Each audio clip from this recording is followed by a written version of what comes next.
Hello everyone! Dans cette vidéo, nous allons apprendre à bien faire la distinction entre la préposition of, donc vous voyez que ça se prononce of, et off. Ok? Of et off. Alors elles se ressemblent beaucoup, il y a une seule consonne pour faire la différence, mais elles sont utilisées de manière quasiment diamétralement opposée. Mais la bonne nouvelle, c'est que c'est facile. Regardez. Of, c'est donc une préposition qui permet de faire la relation, d'exprimer une relation entre deux éléments. Ça peut être des personnes, des choses. Par exemple, pour indiquer la possession, l'appartenance. I am the head of the company. Je suis le directeur de l'entreprise. Vous voyez, c'est ça la relation. Je suis directeur de quoi? De l'entreprise. OK? Paris is the capital city of France. Paris est la capitale de la France. Capitale de quoi? Pas n'importe laquelle. Pas n'importe quel pays. Pardon. La France. Alright. Ça sert aussi à exprimer une quantité of. On le traduit très souvent par de, mais pas que. D'accord? Regardez. I need a glass of what? I need a glass of water. Pas n'importe quel verre. Un verre d'eau. You need 2 cups of flour, et not pas flour, okay? Of flour to make pancakes, okay? 2 cups of what? Of flour to make pancakes. Vous avez besoin de 2 verres de farine pour faire des crêpes. Alors, pancakes, c'est pas exactement les crêpes, mais j'ai fait une traduction, on va dire, plus culturelle que juste stricto sensu. Alright. D'ailleurs, comme on dit la levure, pour ceux qui aiment la cuisine, yeast. Ok? Ça, c'est la levure. Ça, c'est la farine. Flour, yeast. Donc, of, c'est pour la possession, l'appartenance, c'est la relation entre deux éléments. Pour la quantité et pour localiser quelque chose ou quelqu'un. Par exemple, the keys are on top of the table. Les clés sont sur la table. Ok? On pourrait dire on the table aussi, mais c'était pour illustrer le of. Ici pour la localisation, l'emplacement, pardon. We are waiting in front of the restaurant. Devant quoi? Ben, pas n'importe quoi. Devant le restaurant. Et c'est restaurant. C'est pas restaurant. Faites bien attention, vous avez un accent tonique juste ici. Restaurant, ok? Même chose, pancakes et pas pancakes, non, pancakes. Vous avez l'apostrophe ici. Cet apostrophe en phonétique indique que vous avez un accent tonique sur la syllabe juste après. Une chose très importante, vous pouvez bien évidemment télécharger tout ce que vous voyez à l'écran et faire le quiz d'application en cliquant sur le i en haut à droite ou sur le lien qui est juste en dessous si vous êtes sur mobile ou sur tablette. Et même chose, vous pouvez encore vous inscrire puisque c'est, si je dis pas de bêtises, au moment où je publie cette vidéo, c'est jusqu'à demain soir puisque ça aura lieu le jeudi 12 janvier à 20h heure de Paris. Vous pouvez vous inscrire à la formation en libre accès, donc gratuite, qui va durer environ 1 heure et que je vais donner sur l'anglais à l'oral de manière générale. Donc profitez-en si l'anglais fait partie de vos bonnes résolutions cette année. Vous devriez vous inscrire toujours en cliquant sur le i en haut à droite ou sur le lien qui est juste en dessous si vous êtes sur mobile ou sur tablette. Maintenant, chers amis, vous voyez, je vous avais dit que c'était facile. On a vu pour of, hein, je vous rappelle que ça se prononce bien of. Et ici, off. Of. Ok. Of. Donc ça, c'est of. Et off en phonétique. Alors, phonétique, on peut la mettre en des crochets ou des slash comme ça. Théoriquement, plus souvent, on va dire, quand vous allez à l'université en France, par exemple, on vous met des crochets. Donc, je vais mettre des crochets off, of, alright. Donc, on l'utilise, c'est vraiment différent. En fait, souvent, off va exprimer le passage brusque d'un état à l'autre. Par exemple, quand vous décollez avec un avion, vous passez de la terre à l'air. Quand vous cassez quelque chose, vous voyez, c'était en bon état, maintenant c'est cassé. Quand vous enlevez quelque chose, voilà, c'est vraiment cette idée de séparation d'éloignement d'une personne, d'un objet ou d'un lieu. Donc, par exemple, pour la distance, pour la séparation. C'est ce dont je vous parlais à un instant. The man ran off with my wallet. L'homme s'est enfui avec mon portefeuille. Donc ça, c'est vraiment très intéressant parce que regardez, to run, c'est courir. Et lorsqu'on rajoute, et ça s'appelle techniquement, en fait, c'est comme un adverbe, c'est-à-dire que ça va modifier le verbe. L'adjectif modifie le nom, l'adverbe, ici c'est off, va modifier le verbe et va lui donner cette notion, vous voyez, quand je vous ai de séparation, d'éloignement. Donc, on passe de courir, to run, à to run off, à s'enfuir. D'accord? Il a déguerpi, littéralement. The man ran off with my wallet. Et wallet, et pas wallet. OK? Wallet. Ici, vous voyez, c'est un I court et ça se prononce quasiment comme un E accent aigu. Wallet. So, the man ran off with my wallet.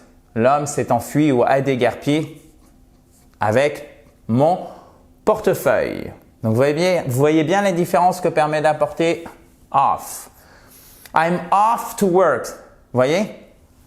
Maintenant, je suis là et vous avez ce changement d'état. Je pars. I'm off to work. OK? Maintenant, pour l'éloignement d'un lieu ou d'un moment. The conference was originally off schedule. Vous voyez, to be off schedule, c'est ne pas être prévu, ne pas être sur l'agenda. D'accord? So, the conference was originally off schedule. Originally, encore une fois, hein, si vous faites bien l'accent tonique, ça va tellement faciliter votre prononciation parce que c'est bien de savoir comment on utilise of et off. Le problème que vous avez derrière, c'est que si vous prononcez mal les mots dans la phrase, vous avez soit of, soit off, ça ne sert à rien, vous l'avez compris. Donc ici, originally. So, répétons donc cette phrase. The conference was originally off schedule. La conférence n'était pas prévue à l'origine. To take, c'est prendre et to take off, c'est poser. Vous voyez, on change l'état du jacket, du manteau. Alors, jacket, manteau plutôt même, blouson. Le manteau stricto sensu, c'est plus coat. Alright? So, mais on pourrait aussi le traduire jacket comme manteau. So, you can take your jacket, tu peux prendre ton blouson. Et you can take your jacket off, tu peux poser ton manteau. Sous-entendu, en fait, tu peux l'enlever. D'accord? Vous voyez, donc c'est l'éloignement du lieu. Le lieu, c'est votre corps. Et vous l'enlevez, en fait, de vous. Vous voyez, donc off, en fait, quand on arrive bien à sentir l'anglais, on se rend compte que oui, c'est ça, c'est ce changement d'état, c'est cette séparation, cette division en deux, que ça soit temporel, donc dans le temps, que ça soit spatial, donc le lieu, comme c'est le cas ici, comme c'était le cas ici. Et ça veut dire aussi, au sens figuré, on l'a vu un peu ici, annuler, reporter, ne plus être frais. Alors, je ne parle pas d'une personne, ici, je parle de la nourriture, hein, qu'on soit bien d'accord.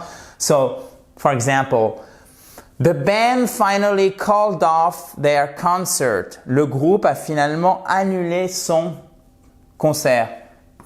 Donc là, on a to call qui est appelé et quand on ajoute off, ça change complètement le sens du verbe de base et ça nous donne annuler. Vous voyez, c'était prévu, mais non, c'est annulé. Changement d'état. We had to put off the party until next week. Nous avons dû reporter. Vous voyez, to put, c'est mettre. To put off, c'est mettre, mais plus tard. The food went off in the car. Vous voyez, c'était comestible, mais non, c'est plus comestible. Changement d'état. La nourriture a tourné dans la voiture. The food went off in the car. All right? C'est tout bon? De toute façon, si vous avez des commentaires, vous pouvez me les mettre juste en dessous. Hein. Vous n'hésitez pas.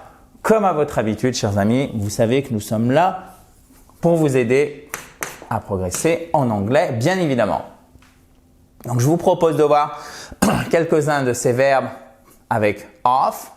Les plus connus, mais pas que, hein, parce que c'est dur de faire une sélection. To take off, c'est décoller. Et atterrir se dit To land. C'est atterrir. To take off, décoller. The plane took off with a 15-minute delay. All right? The plane took off with a 15-minute delay. 15, on fait bien l'accent tonique très important. Ici, d'accord? Donc ça, c'est un 2 points pour signaler que c'est une voyelle longue. 15. The plane took off with a 15-minute delay. Et pourquoi on a un trait d'union ici entre 15 et minute? Puisque c'est un adjectif composé, un adjectif fait de 2 mots de 15 minutes. Donc quand c'est un adjectif et que cet adjectif a 2 mots, on doit toujours mettre un trait d'union entre les deux. C'est très, très, très important. Et 15 minute delay. Et vous retrouvez très souvent ce type d'adjectif composé en anglais. Pourquoi? Parce que l'anglais est une langue très plastique. C'est très facile en fait de rajouter des mots juste avant pour exprimer de manière très compressée un concept, une notion. Vous voyez, avec un retard de 15 minutes, on a beaucoup plus de mots en anglais qu'en français. Ah non, je vous raconte des bêtises. Là, pour une fois, c'est pas le cas. Mais en attendant, qu'est-ce qu'on fait en anglais? On met tout à gauche, ok? Alors qu'en français, un retard de 15 minutes. On met tout à gauche de quoi? Du mot le plus important ici, retard, du nom. The plane took off with a 15-minute delay. Et très souvent, là, c'est pas le cas, mais très souvent, en fait, vous verrez que en anglais, on a beaucoup moins. Vous avez déjà peut-être fait ce constat de mots, pas beaucoup moins, mais on a généralement moins de mots en anglais qu'en français pour exprimer la même chose. Et c'est notamment par le fait qu'on peut compresser grâce à ces adjectifs composés ce qu'on veut exprimer par un nombre de mots plus réduit. Alright. Maintenant, to rip off. To rip off, c'est arnaquer quelqu'un. Et ça, c'est vraiment péjoratif. Hein. Il y a un côté vraiment violent. Hein. Many tourists complain of being ripped off by local restaurants. Not so good, ok? De nombreux touristes se plaignent d'être arnaqués par les restaurants locaux. Many tourists complain of being ripped off by local restaurants. Alright, perfect. Maintenant, vous le connaissez peut-être. Arrête de stop showing off. Arrête de frimer. To show off. Donc, to show, montrer. To show off, stop showing off. Arrête de frimer. Stop, arrête de te vanter, ok? Showing off. Et il y a une variante qui a émergé notamment par l'utilisation des réseaux sociaux comme Instagram par exemple.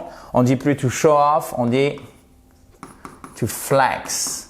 Ça, vous le verrez, c'est vraiment, ça fait partie de l'anglais courant, notamment l'anglais américain. Stop flexing, ça veut dire arrête, c'est la même chose, c'est flex your muscles, arrête de te vanter. Ok? Mais là, on est dans de l'anglais flex, c'est vraiment de l'anglais plutôt réservé à la sphère privée.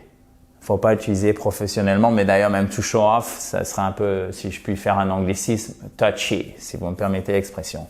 So Kevin is showing off with his new ride. Et ride, c'est une bagnole en fait, ok? Kevin is showing off. Pourquoi on utilise un présent continu ici avec l'auxiliaire être et ing? Parce qu'il est en train de frimer avec sa nouvelle bagnole. With his new ride. And to doze off, c'est s'assoupir. Vous voyez, vous êtes sur le canapé là. To doze off. I think, c'est le moins courant dans tous ceux qu'on a vus. Hein. I think I dozed off for a while during the movie. Je pense que je me suis assoupi pendant un moment durant le film. I think I dozed off for a while during the movie. For a while, ça c'est à connaître. For a moment, ça marche aussi, mais c'est plus courant. Pendant un moment, vous pouvez le noter. Ça fait partie des expressions à connaître. Donc, to doze off, to show off, to rip off, to take off. Perfect, guys. Donc, j'espère que vous avez bien compris maintenant la différence entre of, qui est pour la relation entre deux éléments, une personne, deux choses, deux personnes, une chose, une personne, etc. Par exemple, a glass of water. Alors, c'est pas toujours évident, hein, parce que par exemple, la porte d'une voiture, une portière, comment on dit en anglais? The door of a car. Non, c'est pas the door of a car. Même si on comprend, ce sera a car door. Alright? Donc ça, pourquoi c'est pas a door of a car? Pourquoi c'est a car door? Ben, c'est vraiment, là, on est vraiment dans la pratique et ça s'apprend sur le tas. Mais retenez ceci, of, c'est pour la relation de deux éléments et off, c'est pour l'éloignement, le changement, le passage d'un état à un autre. Par exemple, to take off, on décolle, on est sur la terre, on passe dans l'air. Bon, on se retrouve peut-être demain soir si vous voulez vous inscrire à la formation qui a lieu donc ce jeudi 12 janvier. Vous cliquez sur le i en haut à droite, formation qui sera consacrée à l'anglais à l'oral. Si vous voyez pas le i en haut à droite, même chose, hein, c'est aussi pour récupérer les slides, toutes les diapositives et faire l'exercice d'application. Vous cliquez sur le lien qui est juste en dessous et qui s'affiche notamment si vous êtes sur mobile ou sur tablette. On se retrouve très prochainement dans la joie et la bonne humeur. Bye bye!